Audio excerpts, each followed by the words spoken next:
रमेश अपनी बीवी आरती और माँ सावित्री के साथ मोतीपुर नाम के एक गांव में रहता है। वो एक मिठाई की दुकान चलाता है। आरती और सावित्री दोनों मिलकर रात को मिठाई बनाते हैं और सुबह होते ही रमेश दुकान जाने के लिए तैयार हो जाता है।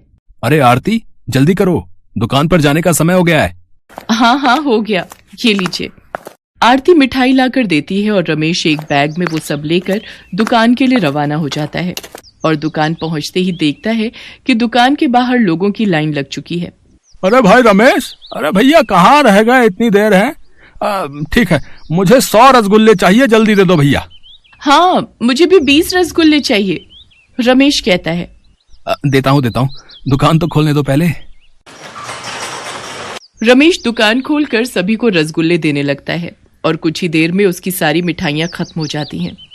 असल में रमेश की दुकान के रसगुल्लों की क्वालिटी बहुत अच्छी है। उसके पास 5 गाय हैं। उन गायों के दूध से ही बनाए जाते हैं ये रसगुल्ले। गांव वाले रमेश के रसगुल्लों की बहुत तारीफ करते हैं। ऐसे ही खुशी खुशी रमेश के दिन बीतते हैं। लेकिन एक दिन गांव में बाहर से एक हलवाई आता है और यहाँ एक मिठाई की दुकान खोलने की तैयारी करता है। उस हलवाई का नाम माधव है। माधव और उसकी बीवी उर्मिला बहुत ही घमंडी किस्म के इंसान हैं। मेरे जैसी मिठाई इस दुनिया में कोई नहीं बना सकता। इस गांव में बस एक ही मिठाई की दुकान है, इसीलिए सभी उसी से मिठाई खरीदते हैं। मगर अब से लोग हमारी दुकान से खरीदेंगे। अगले दिन से माधव मिठाई लेकर दुकान में बैठता है। 2-3 गांव वाले उसके दुकान पर आते भी हैं। भैया, नई मिठाई की दुकान है? भैया 2 रसगुल्ले दो, खा के देखता हूँ कैसे हैं। माधव 2 रसगुल्ले देता है, मगर रसगुल्ले से खराब हो जाने की बू आ रही है। अरे ये क्या दे दिया भैया, ये तो खराब है, कितनी गंदी बू आ रही है। माधव अहंकारी है। वो कहता है, इससे अच्छा नहीं मिल सकता, इस दाम में यही मिलेगा। खाना है तो खाओ, नहीं तो जाओ यहाँ से। हाँ, जा रहा हूँ। इससे कहीं ज्यादा अच्छे रसगुल्ले तो रमेश की दुकान में मिलते हैं। खुद की गाय के दूध के रसगुल्ले बनते हैं उसके घर में। है ये बोलकर वो आदमी वहां से चला जाता है। माधव को बहुत गुस्सा आता है क्योंकि वो ईमानदारी से व्यापार नहीं करता है। वो अपनी मिठाई बनाने के सामान में मिलावट करता है ताकि ज्यादा से ज्यादा लाभ हो। वो अपने मन ही मन में सोचता है, कुछ तो करना ही पड़ेगा उस रमेश का, नहीं तो मेरा व्यापार यहाँ नहीं चलेगा। घर पहुंचकर वो अपनी बीवी उर्मिला से सब कुछ कहता है। उर्मिला कहती है, देखो जी, उसके पास कोई गाय नहीं रहेगी तो वो रसगुल्ले भी नहीं बना सकेगा। मैं तो कहती हूँ उसकी गायों का कुछ इंतजाम करो। वाह उर्मिला, तुम तो बहुत शातिर निकली। उर्मिला हंसने लगती है। उसी रात को माधव और उर्मिला मिलकर रमेश की 5 गाय चोरी कर लेते हैं और सुबह होते ही वो उन 5 गाय को दूसरे गांव के बाजार में बेच देते हैं और फिर घर लौटकर खुशियां मनाने लग जाते हैं। उधर नींद से उठने के बाद रमेश देखता है कि एक भी गाय उसके घर के बाहर नहीं है। वो घबरा जाता है। ये क्या, मेरी सारी गायें कहाँ चली गई? हे भगवान, अब क्या होगा?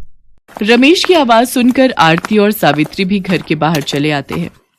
वो लोग इधर उधर ढूंढने लगते हैं लेकिन उन्हें एक भी गाय नहीं दिखती। ये देखकर माधव और उर्मिला मन ही मन हंसते रहते हैं और पूरा दिन ढूंढने के बाद रमेश रो पड़ता है। अब क्या होगा? अब रसगुल्ले कैसे बनेंगे? व्यापार कैसे चलेगा? घर कैसे चलेगा?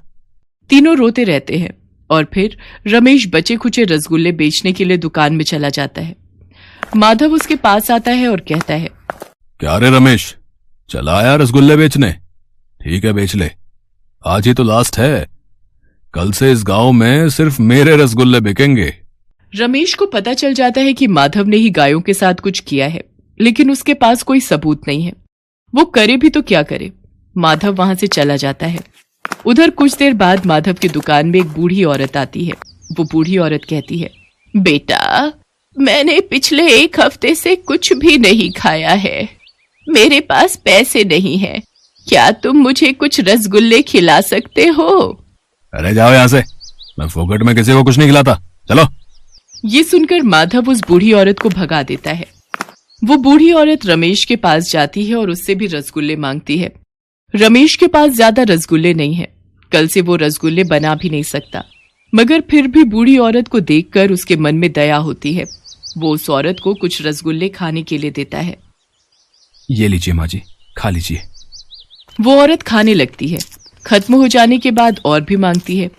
ऐसे करते करते वो औरत दुकान के सारे रसगुल्ले खत्म कर देती है और उसके बाद कहती है, बहुत बहुत धन्यवाद बेटा, मगर मैंने तुम्हारे सारे रसगुल्ले खत्म कर दिए।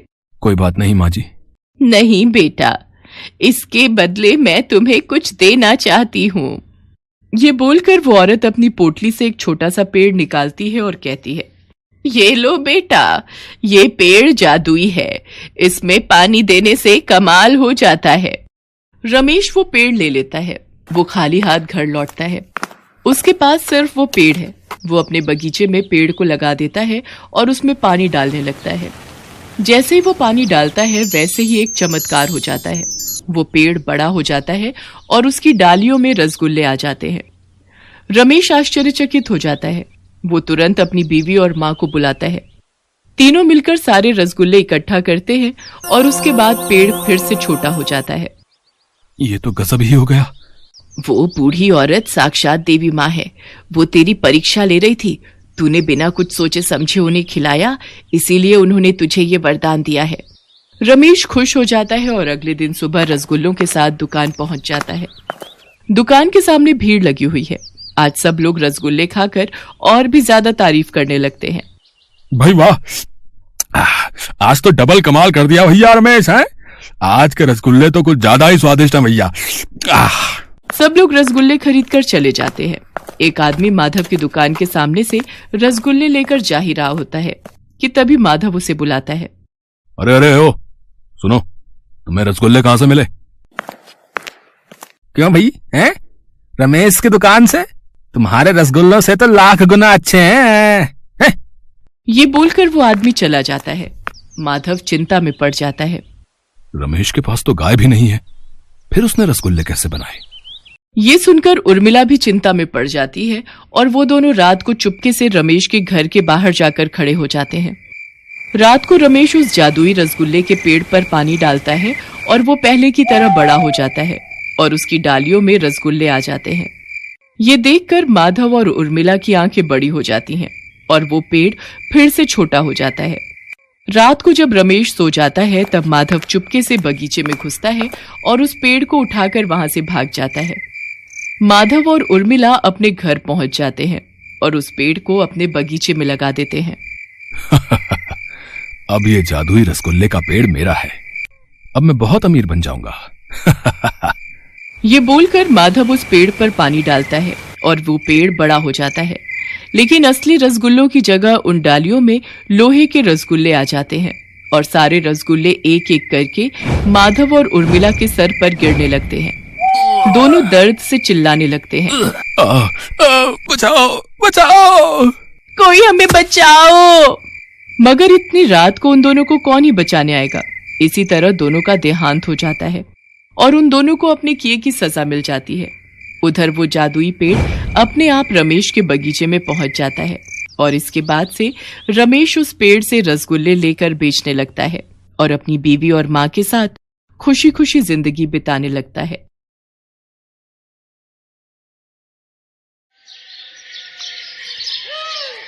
माला और सरजू कई सालों से गांव के अमीर सेठ जय किशन के यहाँ काम करते थे।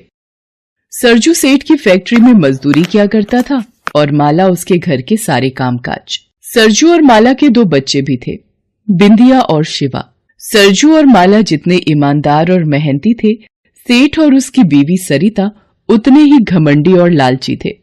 वो गरीबों को अपने पैरों की धूल समझते थे। माला, अरे माला कहाँ मर गई? यहाँ जल्दी। जी मालकिन बताइए। क्या बताऊं? 1 घंटे पहले कहा था तुझसे कि घर के काम जल्दी निपटा कर आ मेरे पास। शाम की पार्टी के लिए मुझे तैयार होना है, लेकिन तेरे कानों में मेरी आवाज जाती कहाँ है? माफ कर दीजिए मालकिन, वो आज बर्तन बहुत सारे थे इसीलिए वक्त लग गया। अब बातें मत बना मेरे सामने, जल्दी कर। वो बिस्तर पर मेरे सारे गहने रखे हैं, एक एक करके मुझे पहना दे। चल जल्दी कर।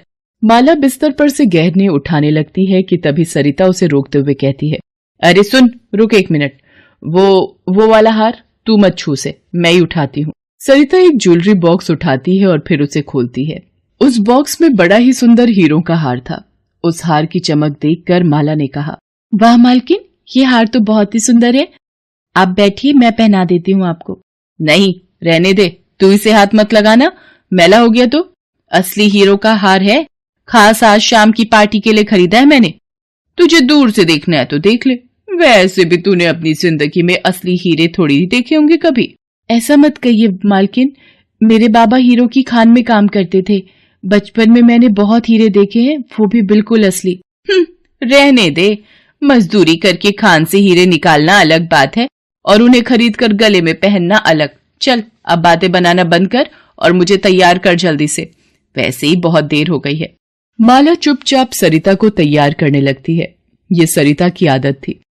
उसे अपनी अमीरी पर इतना घमंड था कि वो अपनी महंगी चीजों का दिखावा करने का एक भी मौका नहीं छोड़ती थी, खास तौर पर माला के सामने, क्योंकि वो जानती थी कि ये सब खरीद पाना माला के बस से बाहर था। दूसरी तरफ माला को बाकी चीजों से इतना फर्क नहीं पड़ता था, लेकिन गहनों का उसे भी बड़ा शौक था, पर वो कभी अपना ये शौक पूरा नहीं कर पाई। सरिता तैयार होकर सेठ के साथ पार्टी में चली गई और माला सारे काम निपटा कर अपने घर पहुंची।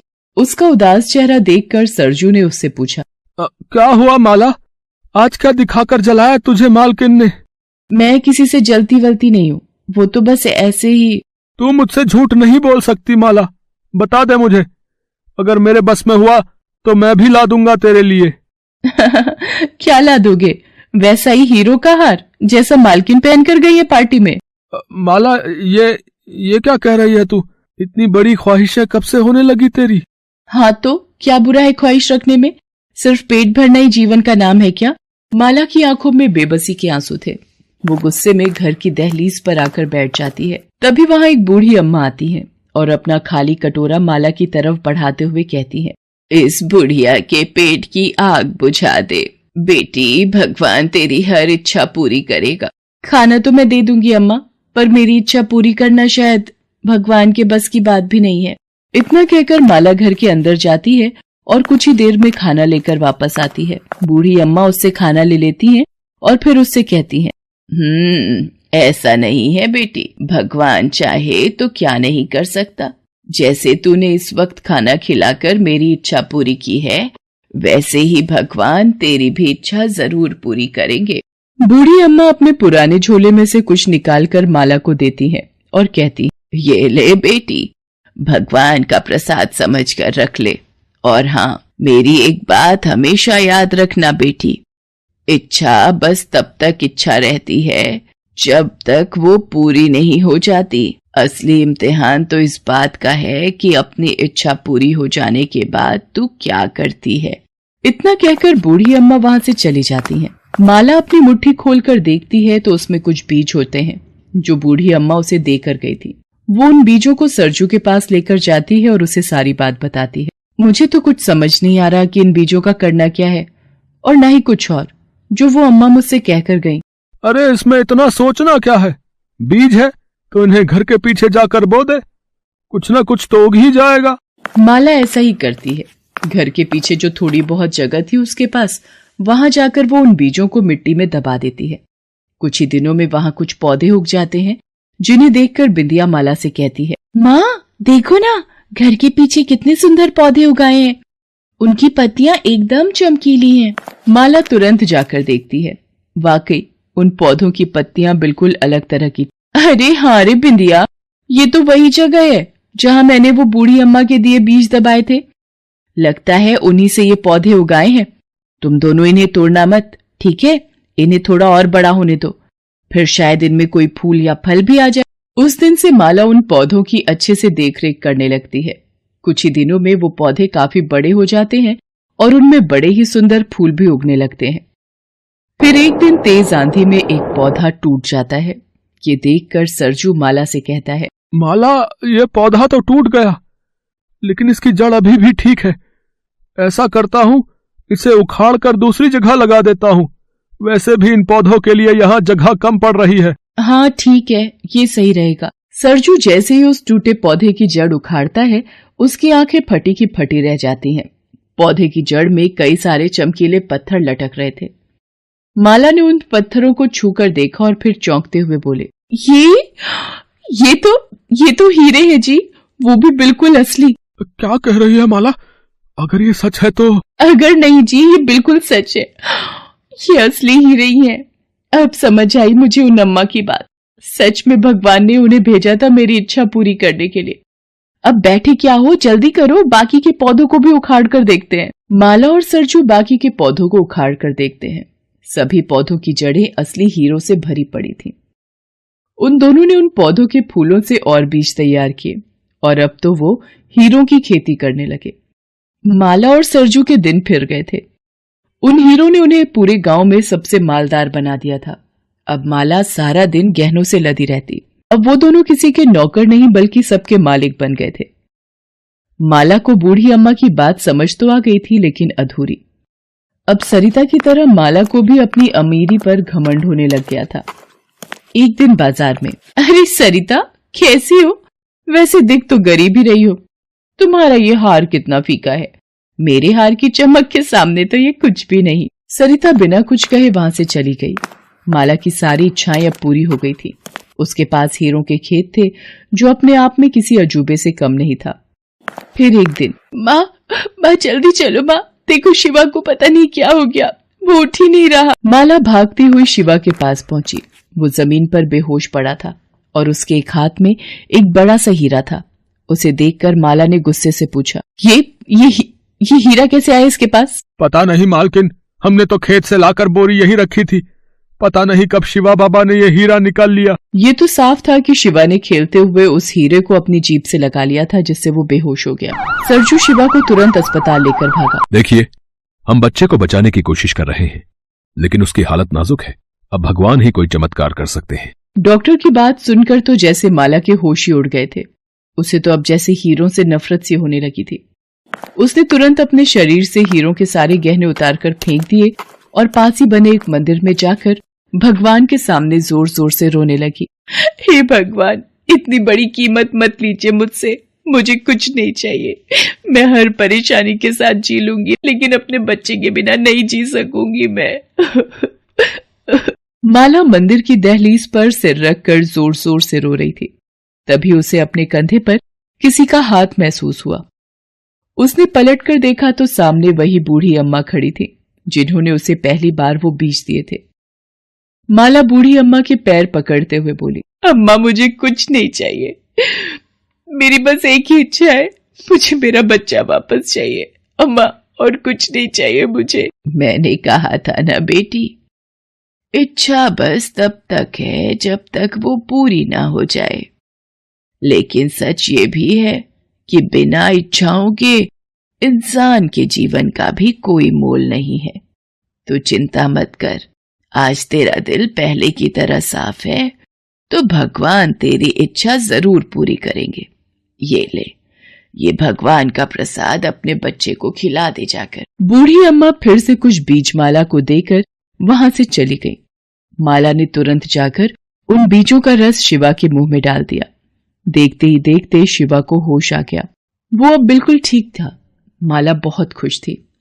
भले ही उसके पास अब हीरों के खेत नहीं थे, लेकिन उसका बच्चा सही सलामत उसके पास था, जो उसके लिए सबसे बड़ी दौलत थी। हेलो दोस्तों, कैसे हैं आप सब? हमारी कहानियां देखने के लिए हमारे चैनल को सब्सक्राइब कीजिए और हाँ, बेल आइकॉन पर क्लिक करना मत भूलिएगा।